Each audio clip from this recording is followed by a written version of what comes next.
El vestido no le quedaba. Tuvieron que pegarlo con cinta adhesiva. El sacerdote no era sacerdote. Era un técnico de audio con una Biblia de utilería. Las argollas las compraron esa misma tarde en un estacionamiento de Aurrerá. Y la novia no lo sabía. Mientras Victoria Rufo caminaba hacia el altar creyendo que estaba viviendo el momento más importante de su vida, todo lo que la rodeaba era mentira. El velo, mentira. La ceremonia, mentira. El hombre que la esperaba al fondo, sonriendo como si no supiera exactamente lo que estaba haciendo.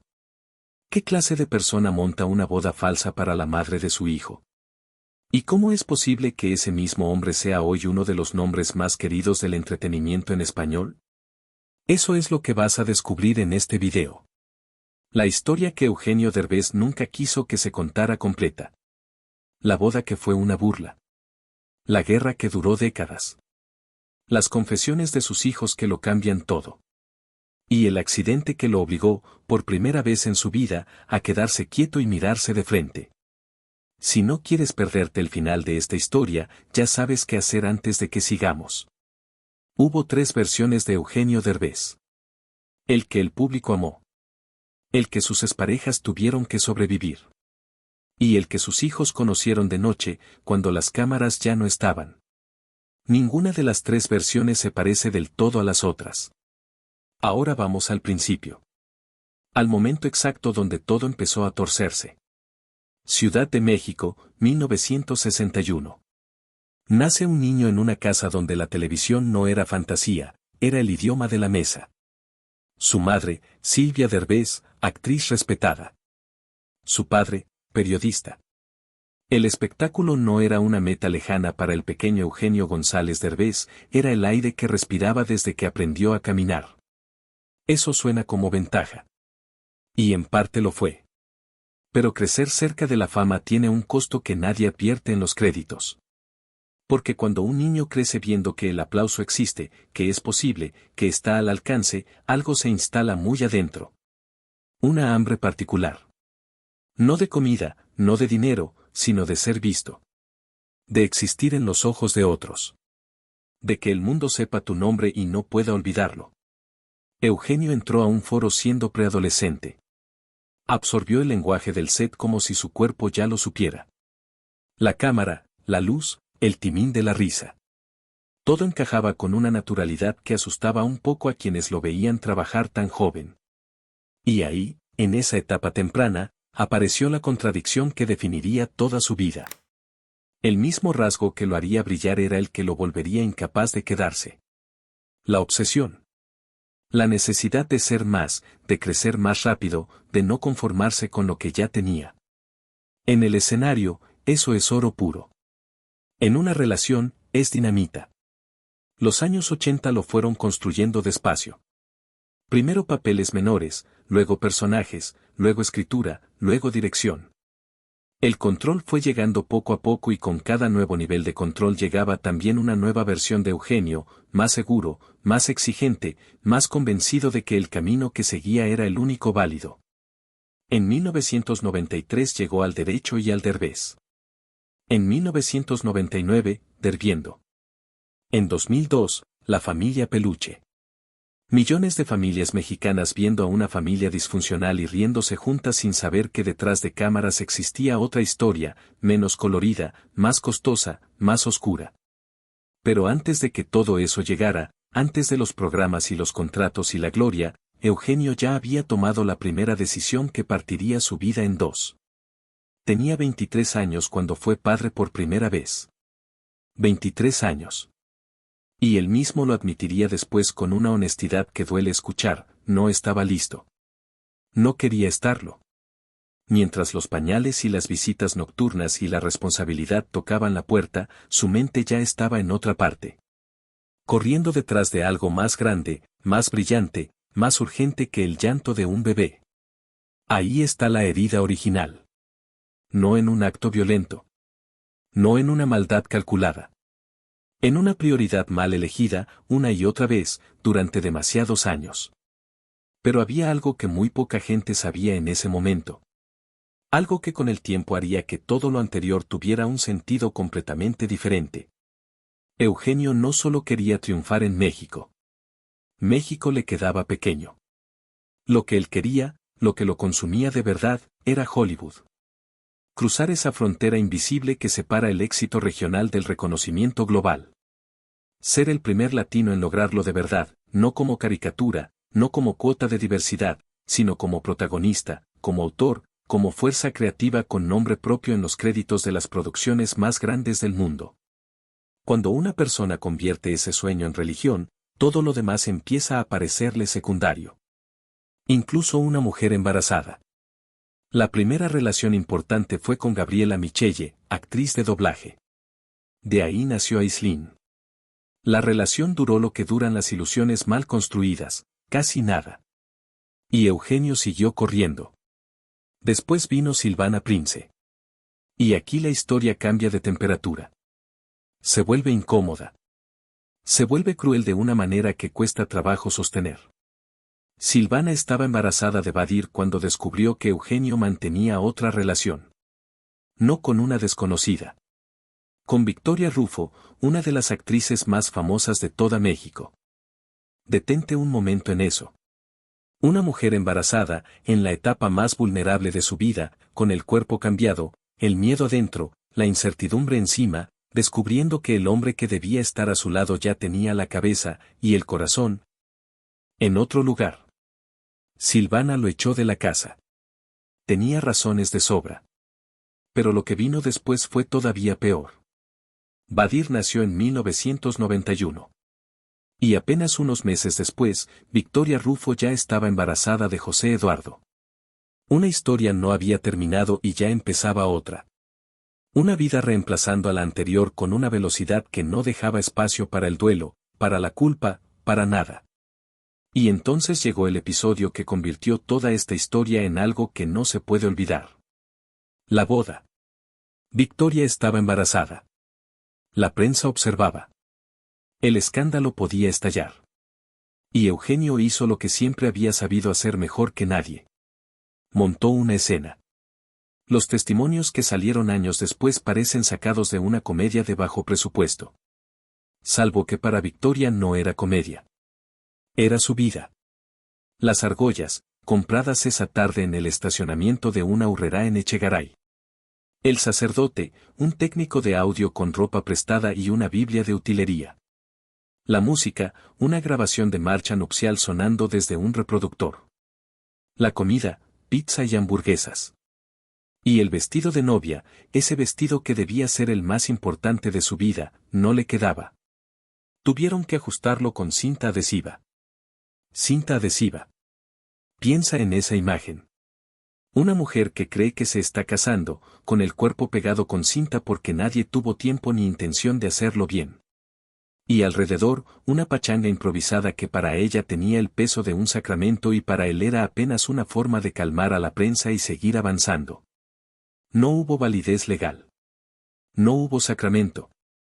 No hubo compromiso real. Hubo una actuación. Y Victoria la vivió como si fuera verdad. Años después, ella habló de esa noche con una herida que no había cerrado del todo. Eugenio la redujo a una anécdota. A una travesura. A una confusión mal entendida. Pero las mujeres que estuvieron en esa historia no vivieron anécdotas. Vivieron una cadena de reemplazos, de promesas rotas, de embarazos atravesados por la traición.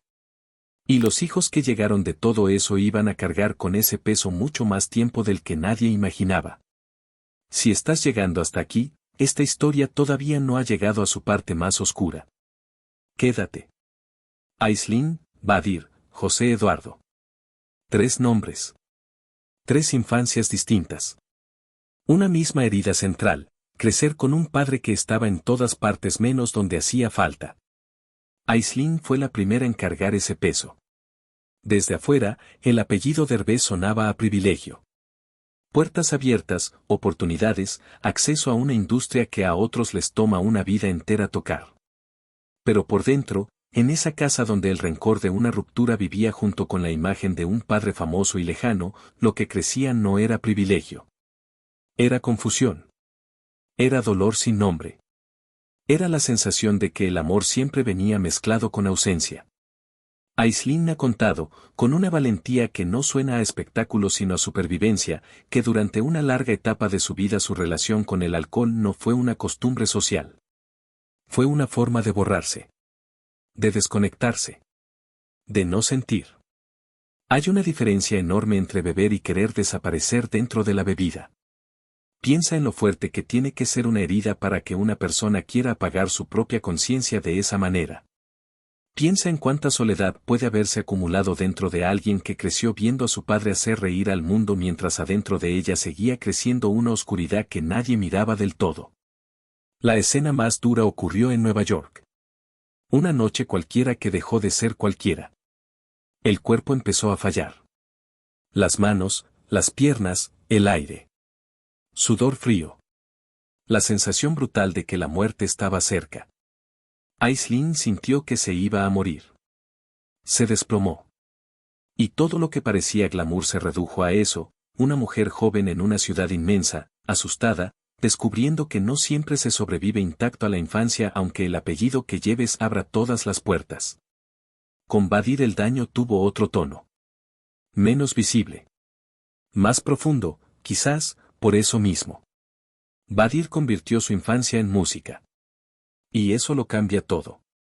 Porque cuando un hijo traduce su historia en una canción, ya no está buscando atención. Está tratando de darle forma a una herida que nunca encontró palabras suficientes. Esa canción, Morrito, no suena como un reclamo. Suena como una carta tardía. La de un niño que creció intentando entender por qué su padre parecía estar en todas partes menos a su lado. Eugenio la escuchó. Lloró.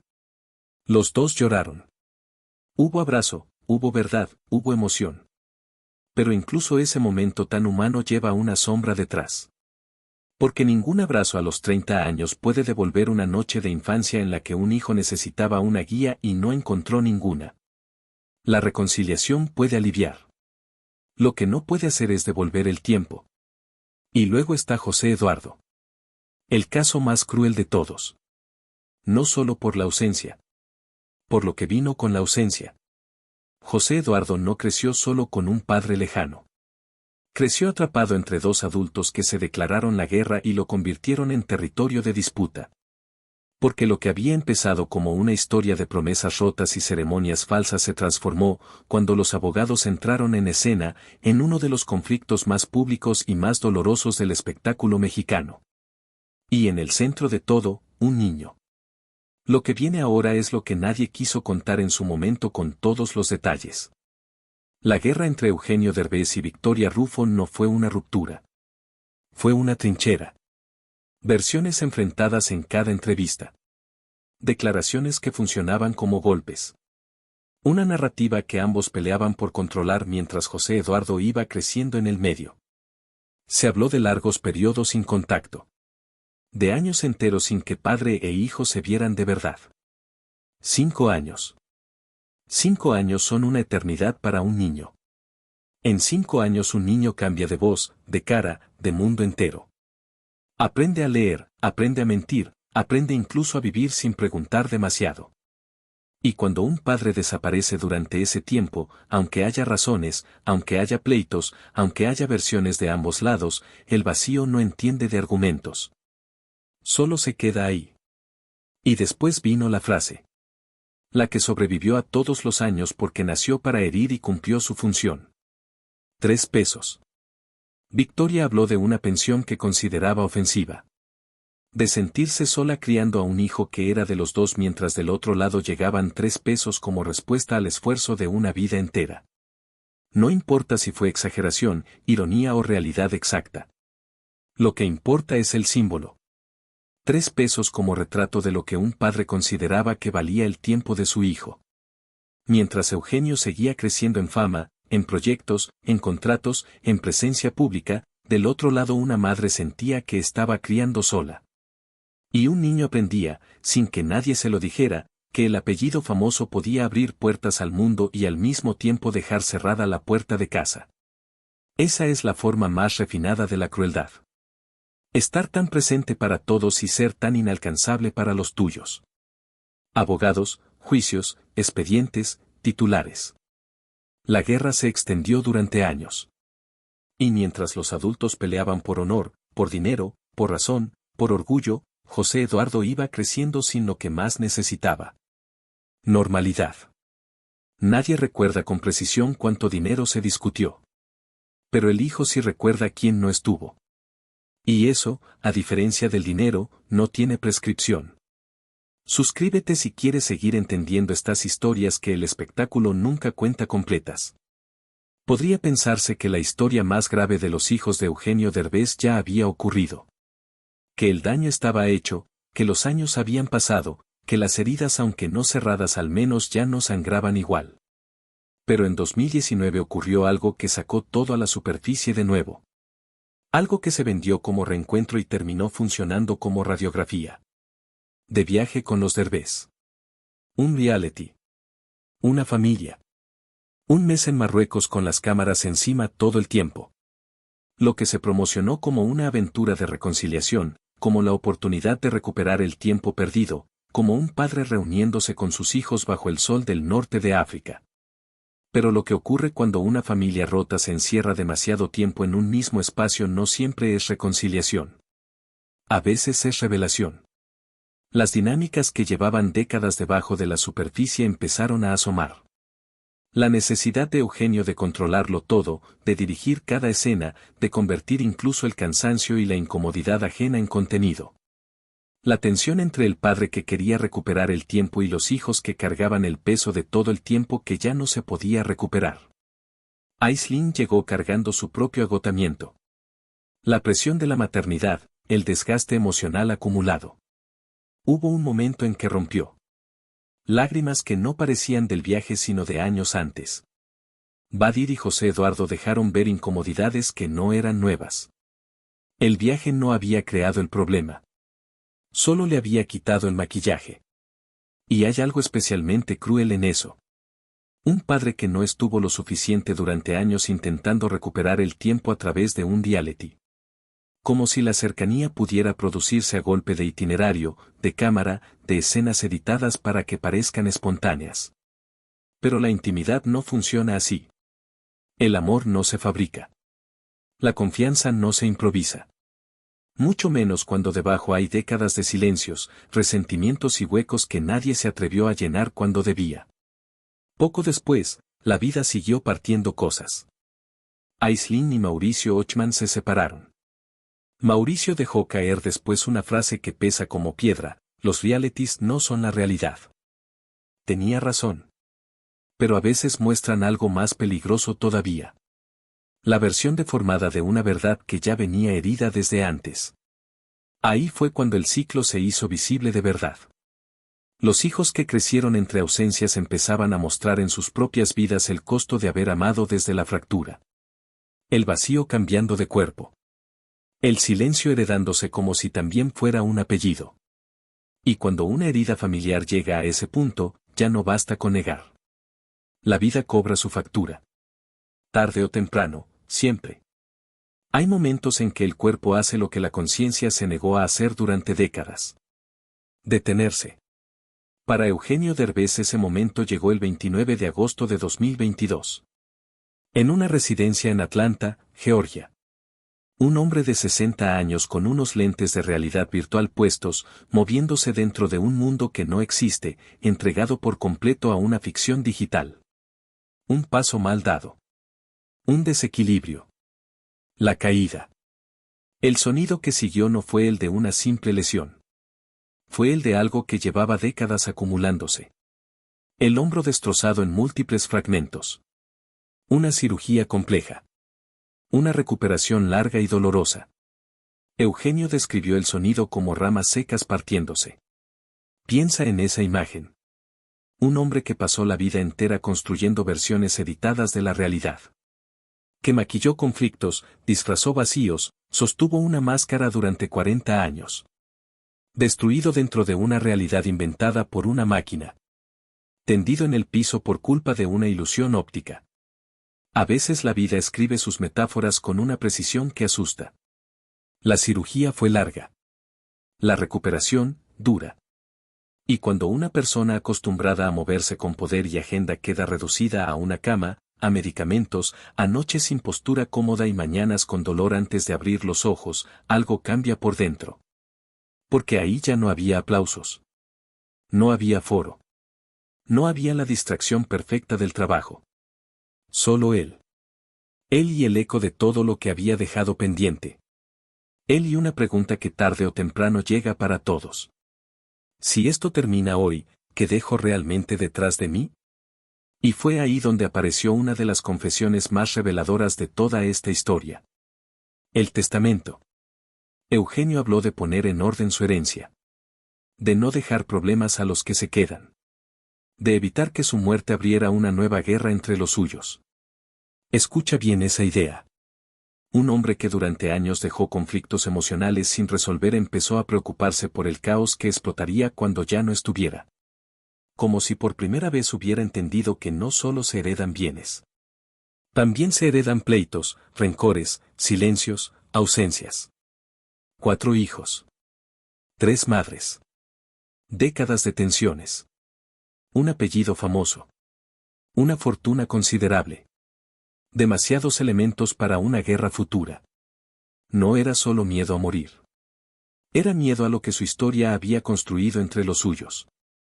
Y cuando el cuerpo se rompe así, cuando la máscara deja de proteger, cuando ya no hay cámara ni timín perfecto ni personaje detrás del cual esconderse, el alma tampoco puede seguir fingiendo que todo está bajo control. Eugenio, el hombre que había hecho reír a generaciones, tuvo que enfrentarse a la posibilidad más dura de su vida. Que el verdadero legado no se midiera por los éxitos acumulados, sino por las fracturas que dejaba detrás. Pero incluso en las familias más rotas, a veces aparece alguien que decide no seguir heredando el daño. No borrarlo, porque eso es imposible. No fingir que nunca existió, porque eso sería otra máscara. Sino mirarlo de frente, ponerle nombre, y decir, hasta aquí. En la historia de Eugenio Derbez, esa persona no fue el padre que durante años llegó tarde a casi todo. Fue una de las hijas que creció dentro del hueco que él dejó. Aislinn entendió algo que muchas familias tardan generaciones enteras en descubrir. Que el dolor que no se habla se convierte en destino. Que el silencio educa más que cualquier discurso. Que uno puede repetir la herida, o puede detenerse, aunque duela, aunque cueste, aunque obligue a mirar lugares que llevaban años cerrados con llave. La magia del caos no fue solo un podcast. Fue casi una sala de urgencias emocional abierta al público. Un lugar donde el apellido dejó de funcionar como adorno y empezó a pesar como verdad. Donde se permitió hablar de sus grietas, de sus procesos, de lo que duele crecer en medio de un linaje donde el amor y la ausencia aprendieron a vivir en la misma habitación. Y lo más importante, se atrevió a sentar frente a ella al hombre que había estado en el centro de tantas fracturas. Imagínate ese momento. No el del comediante que domina la entrevista y hace reír a todos. Sino el de un padre frente a una hija que ya no quiere aplausos. Que quiere respuestas. Ahí Eugenio tuvo que escuchar cosas que llevaba años esquivando. Que su obsesión por ser el número uno tuvo consecuencias. Que el precio de esa carrera triunfal no lo pagó solo él. Lo pagaron sus hijos. En forma de vacíos, de confusión, de relaciones frágiles, de heridas que tardaron décadas en entender, y hay algo profundamente humano en eso. Porque la redención real nunca llega como una gran escena heroica. Llega en voz baja. Llega cuando ya no quedan excusas y solo queda la posibilidad de no seguir fallando de la misma manera. Eugenio no puede devolverle a José Eduardo los años en que no estuvo. No puede reconstruir la infancia de Aislinn. No puede recuperar lo que Badir aprendió a sentir en silencio. Eso no se corrige. Eso se carga. Pero todavía puede hacer algo. Puede dejar de llegar tarde. Y quizás por eso Aitana, la hija menor, ocupa hoy otro lugar en su vida. No como absolución. No como borrón y cuenta nueva. Sino como la última oportunidad de hacer con el tiempo presente lo que no supo hacer con el pasado. Estar. Jugar. Volver a casa. Dar lo único que de verdad importa a un hijo. Presencia. No fama. No dinero. No promesas. Presencia. Ahora vuelve al principio de este video. A ese vestido pegado con cinta adhesiva, a ese sacerdote que no era sacerdote, a esas argollas compradas en el estacionamiento de un supermercado. ¿Qué te dice esa imagen hoy que no te decía antes? Porque la cinta adhesiva no era solo para el vestido. Era la forma en que Eugenio Derbez construyó durante décadas todo lo que no quería enfrentar de verdad. Relaciones pegadas con prisa. Familias ajustadas para que parecieran bien desde afuera. Heridas tapadas justo lo suficiente para que la función pudiera seguir.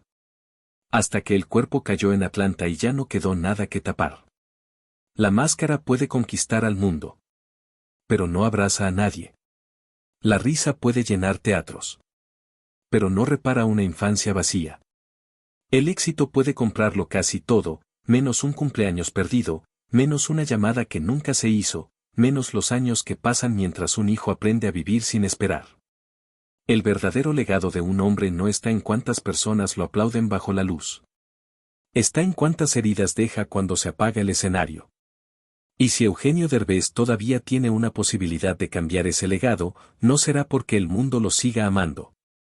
Será porque por fin entendió que llegar a tiempo a la vida de un hijo vale más que cualquier ovación. Si esta historia te hizo pensar en algo más que en el espectáculo, ya sabes dónde encontrar más contenido como este. Nos vemos en el próximo video.